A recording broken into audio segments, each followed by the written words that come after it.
Assalamu alaikum students, welcome to online class for grade 6 subject science.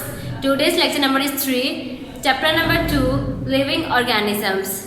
Students, आज जो topic हमने discuss करने हैं उसमें photosynthesis in plants, benefits of photosynthesis, respiration in plants, systems in humans में हम discuss करेंगे respiratory system of human. Students, in topics को समझाने के बाद आपको मैं इससे रिलेटेड एक क्वेश्चन करवाऊंगी रेस्पिरेटरी सिस्टम से रिलेटेड. वो आपने अपनी कॉपीज़ पे नीट वे में नोट डाउन करना है, प्लस उसकी डायग्राम भी आपके साथ बनानी है, नीट एंड क्लीन होनी चाहिए विद लेबलिंग. इसके अलावा स्टूडेंट्स आपने इस क्वेश्चन को अच्छे से याद भी करना है. Now let's discuss photosynthesis in plants. सबसे पहले हम देखते हैं कि फोटोसिंथेसिस होता क्या है, उसकी डेफिनेशन क्या होती है. Green plants make their own food in their leaves by a process called photosynthesis. पौधे फोटोसिंथेसिस के अमल की मदद से अपने पत्तों में अपनी खुराक खुद तैयार करते हैं. तो ऐसे प्रोसेस को हम क्या कहते हैं? फोटोसिंथेसिस कहते हैं. ये सिर्फ पौधों में ऐसा होता है कि पौधे जो हैं वो अपनी खुराक खुद तैयार करते हैं, बाकी जानदारों में ऐसा कुछ भी नहीं होता. ठीक है, वो पौधों से खुराक हासिल करते हैं. और पौधे चूँकि ऑटोट्रॉफ्स होते हैं, इस वजह से ये अपनी खुराक खुद तैयार करते हैं. अब इस प्रोसेस में अगर हम फोटोसिंथेसिस का जो अमल है इसमें हम कार्बन डाइऑक्साइड और वाटर को रिएक्शन करवाएं, किसकी प्रेजेंस में? सनलाइट की प्रेजेंस में और क्लोरोफिल की प्रेजेंस में. तो हमारे पास क्या बन जाता है? ग्लूकोज बन जाता है. चूँकि जो पौधे हैं वो सनलाइट का इस्तेमाल करते हैं इस प्रोसेस को कंप्लीट करने के लिए, कार्बन डाइऑक्साइड का इस्तेमाल करते हैं जिनको वो हवा से अब्जॉर्ब करते हैं, पानी का इस्तेमाल करते हैं जो कि वो मट्टी से जज़ब करते हैं, और फिर क्या बनाते हैं? सादा शुगर्स बनाते हैं, यानी कि ग्लूकोज बना देते हैं, यानी खुराक बना देते हैं. अब ये जो फोटोसिंथेसिस का जो अमल होता है ये सिर्फ पत्तों के अंदर होता है. ठीक है, यानी ये जो अमल है वो पत्तों में होता है, क्योंकि पत्तों के अंदर ग्रीन कलर का पिगमेंट होता है. ठीक है, जिसको हम क्या कहते हैं? क्लोरोफिल कहते हैं. ये सनलाइट को अब्जॉर्ब करता है. अच्छा, आप सबको पता है कि पत्तों के निचले हिस्से में लोअर एपिडर्मिस में स्टोमेटा भी प्रेजेंट होते हैं. अब जो स्टोमेटा होता है वो कार्बन डाइऑक्साइड को भी अब्जॉर्ब करता है हवा से. ठीक है, और इसके अलावा पौधे जो हैं वो जड़ों से पानी को जज़ब करते हैं. इस तरह फिर पौधे जो होते हैं वो सनलाइट को, कार्बन डाइऑक्साइड को और पानी को इस्तेमाल करके ग्लूकोज बना देते हैं. अब हम डिस्कस करेंगे कि ग्लूकोज का क्या किया जाता है. ग्लूकोज को या तो पौधे डायरेक्ट इस्तेमाल कर लेंगे या फिर उनको इनसॉल्युबल सब्सटेंसेस में तब्दील कर दिया जाता है. इनसॉल्युबल सब्सटेंसेस ऐसे सब्सटेंसेस होते हैं जो हल नहीं होते, और या फिर ग्लूकोज को स्टोर कर लिया जाता है डिफरेंट पार्ट्स में, जैसे कि स्टेम्स में, रूट्स में, लीव्स में, सीड्स में या फिर फ्रूट्स में, ताकि बाद में इस्तेमाल किया जा सके. पेज नंबर 11 में अब हम डिस्कस करेंगे बेनिफिट्स ऑफ फोटोसिंथेसिस, फोटोसिंथेसिस के फ़ायदे. फर्स्ट पॉइंट देखते हैं. फोटोसिंथेसिस हवा में ऑक्सीजन के मिकदार को तवाज़ुन में रखती है, जो कि ज़िंदगी और जलने के अमल में लाजमी है. कंबशन हम कहते हैं जलने का अमल. ठीक है स्टूडेंट्स, आप सबको पता है कि जो ऑक्सीजन है वो फोटोसिंथेसिस के अमल में बाय प्रोडक्ट्स के तौर पर बनती है. ठीक है, और आप ये सब भी जानते हैं कि फोटोसिंथेसिस के ज़रिए हम सांस लेते हैं. सांस हमारे लेना बहुत ज़रूरी है हमारे लिए, और ये जानदारों की बुनियादी खसूसियत भी है. इसी तरह फोटोसिंथेसिस के ज़रिए जो ऑक्सीजन पैदा होती है वो जलने के अमल में भी इस्तेमाल होती है.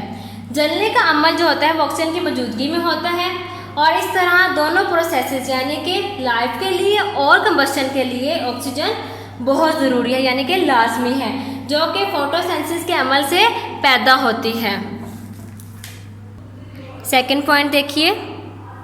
फोटोसिंथेसिस के अमल में इंडस्ट्री की पैदा करती कार्बन डाइऑक्साइड भी इस्तेमाल होती है. ठीक है, यानी कि इंडस्ट्रीज़ के ज़रिए कार्बन डाइऑक्साइड की जो मिकदार है वो बहुत ज़्यादा पैदा होती है. अगर ये कार्बन डाइऑक्साइड फोटोसिंथेसिस के अमल में इस्तेमाल ना हो तो कार्बन डाइऑक्साइड की जो मिकदार होती है ना वो बहुत ज़्यादा हो जाती है. ठीक है, जो कि फिर ग्रीन हाउस इफेक्ट या फिर ग्लोबल वार्मिंग इफेक्ट का सबब बनती, जिसकी वजह से फिर हम दूसरे मसाइल का शिकार हो जाते, यानी कि दूसरे मसाइल पैदा हो जाते.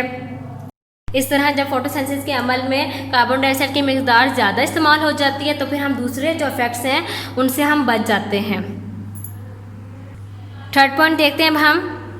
पौधे फोटोसिंथेसिस के अमल के ज़रिए जानवरों के लिए भी खुराक तैयार करते हैं, जबकि जो जानवर दूसरे जानवर जैसे कि जानवर हो गए, ह्यूमन बींग्स हो गए, ये अपनी खुराक खुद तैयार नहीं कर सकते। जैसे पौधों के अंदर ही सलाहियत पाई जाती है कि ये अपनी खुराक खुद तैयार कर सकते हैं, क्योंकि पत्तों के अंदर ग्रीन कलर का पिगमेंट पाया जाता है, जैसे मैंने आपको पहले भी बताया, और उस ग्रीन कलर के पिगमेंट को हम क्लोरोफिल कहते हैं। ठीक है, जबकि जो बाकी जानवर होते हैं वो अपनी खुराक खुद नहीं तैयार कर सकते, इस वजह से फिर वो पौधों से अपनी खुराक हासिल करते हैं।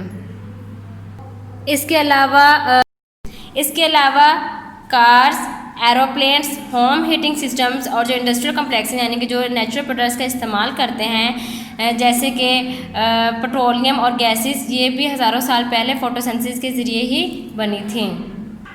अब हम डिस्कस करेंगे रेस्पिरेशन इन प्लांट्स, कि प्लांट्स में रेस्पिरेशन किस तरह से होती है। Green plants breathe through stomata present on the lower side of the leaves.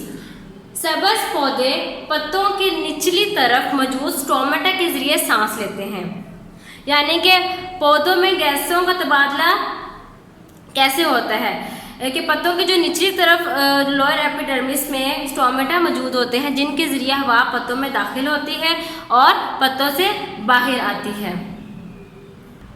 Next है रेस्पिरेटरी सिस्टम ऑफ ह्यूमन। सबसे पहले हम देखते हैं कि रेस्पिरेशन होता क्या है।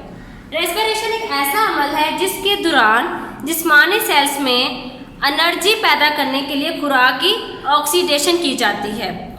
उस दौरान हवा से ऑक्सीजन जिस्म में दाखिल होती है और कार्बन डाइऑक्साइड को बाहर निकाला जाता है। इंसानों में रेस्पिरेशन रेस्पिरेटरी सिस्टम के जरिए होती है। अब हम डिस्कस करेंगे कि रेस्पिरेटरी सिस्टम में कौन कौन से पार्ट्स हैं। It is composed of the nose, wind pipe और ट्रैकिया। विंड पाइप भी हम कह सकते हैं और ट्रैकिया भी कह सकते हैं। उसके बाद bronchi, bronchioles and then air sacs और alveoli. Here you can see the diagram of the respiratory system. ये नोज़ है जिसे हम हवा को इनटेक करते हैं। उसके बाद ये जो है ये विंड पाइप है, इसको हम ट्रैकिया भी कह सकते हैं, यानी हवा वाली नाली। जब ट्रैकिया डिवाइड होती है तो ये दो छोटी नालियाँ बना देती है, तो उसको हम क्या कहते हैं, ब्रोंकाई कहते हैं। ये देखें जो अपनी तरफ वाली फेफड़ों में दाखिल होती हैं, जैसे कि हम इसको लेफ़्ट और राइट लंग्स भी कह सकते हैं, यानी कि लेफ़्ट ब्रोंकाई और राइट ब्रोंकाई। फिर ब्रोंकाई आगे मज़ीद छोटी नालियों में तकसीम होती है, यानी उसकी ब्रांचेस डिफरेंट निकलती हैं, जिन्हें हम क्या कहते हैं, ब्रोंक्यूल्स कहते हैं। ये देखिए ये डिफरेंट ब्रांचेस जा रही हैं, इनको हम क्या कहते हैं, ब्रोंक्यूल्स कहते हैं। इससे आगे उनका इख्तिताम छोटी छोटी थैलियों पर होता है, ठीक है। ये बलून्स लाइक स्ट्रक्चर होता है, इनको हम क्या कहते हैं, एल्वुलाई कैविस, एल्वुलाई भी कह सकते हैं और एयर सैक्स भी कह सकते हैं, ठीक है। एल्वुलाई वो जगह जहाँ पे गैसेस एक्सचेंज होता है। अब हम डिस्कस करेंगे प्रोसेस ऑफ रेस्पिरेशन, यानी कि ह्यूमन्स में रेस्पिरेशन का प्रोसेस किस तरह से होता है। नाक के ज़रिए हम सांस लेते हैं, ठीक है, नोज़ के ज़रिए हम सांस लेते हैं, और फिर जो हवा हम नाक के ज़रिए अंदर लेके जाते हैं वो ट्रैकिया, यानी ये जो नाली है विंड पाइप, हवा वाली नाली, इससे गुजरती है। इससे जो हवा ट्रैकिया से गुजरने के बाद वो किस पे जाती है, किस में पहुंचती है, ब्रोंकाइल्स में जाती है। ब्रोंकाइल से गुजरने के बाद फिर वो अंदर फर्दर ब्रोंक्यूल्स में जाती है, वहाँ से गुजरती है, और वहाँ से गुजरने के बाद फिर वो एल्वुलाई तक पहुँचती है। अब हम डिस्कस करते हैं कि एल्वुलाई क्या होता है। एल्वुलाई की जो दीवारें होती हैं वो पतली और गीली होती हैं, जिनके गिर्द के होते हैं ब्लड वेसल्स मौजूद होते हैं। ब्लड वेसल्स में क्या आते हैं, थिन वॉल्ड कैपिलरीज मौजूद होती हैं, ताकि वहाँ पे जो गैसेस का तबादला है वो आसानी से हो सके। एल्वुलाइज के अंदर ऑक्सीजन मौजूद होती है, ठीक है। अब जो एल्वुलाइज से जो ऑक्सीजन है वो कैपिलरीज में मौजूद रेड ब्लड सेल्स में जज्ब हो जाती है, ठीक है, जो ऐसे दूसरे जिस्मानी सेल्स की तरफ ले जाती है, जहाँ सेल्स में मौजूद क्या होता है, खुराक की ऑक्सीडेशन होती है, यानी वो वहाँ पे एनर्जी पैदा होती है। और फिर वो उस एनर्जी को हम क्या कहते हैं, जिससे जो मुख्तलिफ सरगर्मियों के लिए इस्तेमाल कर लिया जाता है। सेल्स में खुराक की ऑक्सीडेशन के नतीजे में ना कार्बन डाइऑक्साइड पैदा होती है, और ये जो कार्बन डाइऑक्साइड है सेल से ब्लड में जज़ब होती है, फिर जो इसे फेफड़ों की तरफ लेकर जाती है, और वहाँ से फिर सांस के ज़रिए बाहर निकाल दिया जाता है, यानी कि एक्सहेल कर दिया जाता है कार्बन डाइऑक्साइड को। Now book page number 12। अब हम इसके टेबल देखेंगे। टेबल में ये कंपोजिशंस हैं एक्सहेल्ड एयर की और इनहेल्ड एयर की। कुछ गैसेज आपको दे दी गई हैं, ठीक है, इस टेबल में, और साथ उसकी परसेंटेज बता दी गई है। इनहेल्ड एयर में उसकी परसेंटेज क्या होगी और एक्सहेल्ड एयर में उसकी परसेंटेज क्या होगी। सबसे पहले हम डिस्कस करते हैं ऑक्सीजन को। ऑक्सीजन वो हवा जो हम सांस के जरिए अंदर लेकर जाते हैं, वो कितनी है, 21% है, ठीक है।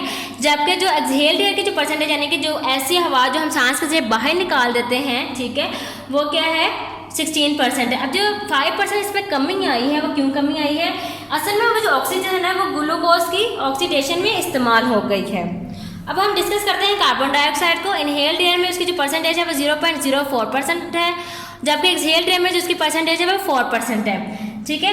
असल में जब वो खुराक की ऑक्सीडेशन होती है तो उसके नतीजे में कार्बन डाइऑक्साइड पैदा होती है, जिसकी वजह से जब हम कार्बन डाइऑक्साइड को बाहर निकालते हैं, ठीक है, तो मिकदार में क्या हो जाता है, इजाफा हो जाता है। अब हम डिस्कस करते हैं नाइट्रोजन को। नाइट्रोजन का दरअसल बॉडी में वैसे कोई यूज़ नहीं होता, ठीक है, जैसे वो बॉडी के अंदर गई है वैसे वो बॉडी से बाहर आ जाती है। इस वजह से फिर इसमें इसकी परसेंटेज में कोई ना इजाफा ना कोई कमी, कोई इसमें फ़र्क नहीं पड़ता। इनहेल्ड एयर में इसकी परसेंटेज 79% होती है, एक्सहेल्ड एयर में भी इसकी परसेंटेज 79 ही रहती है। वाटर वेपर्स को डिस्कस करते हैं। वाटर वेपर्स में जो इनहेल्ड एयर है वो बहुत कम होती है, जबकि एक्सहेल्ड एयर में अलॉट होती है, बहुत ज़्यादा होती है। Now page number 18, part 1, answer the following questions. Part D करेंगे आज। What is respiration? Name the parts of the human respiratory system. सबसे पहले हेडिंग देनी है respiration. Respiration is a process by which food is oxidised in the body cells to produce energy. Oxygen is taken into the body from the air and carbon dioxide is given out. Next heading देनी है parts of respiratory system. It is composed of nose, windpipe और trachea, bronchi, bronchioles, air sacs भी कह सकते हैं, alveoli भी कह सकते हैं। स्टूडेंट्स, आपने रेस्पिरेटरी सिस्टम की नीट एंड क्लीन डायग्राम बनानी है साथ। स्टूडेंट्स, आप चाहें तो बुक से देख के भी डायग्राम बना सकते हैं। नीट एंड क्लीन होनी चाहिए और लेबल डायग्राम होनी चाहिए। इसके अलावा इस क्वेश्चन को आपने याद भी करना है। Thank you students.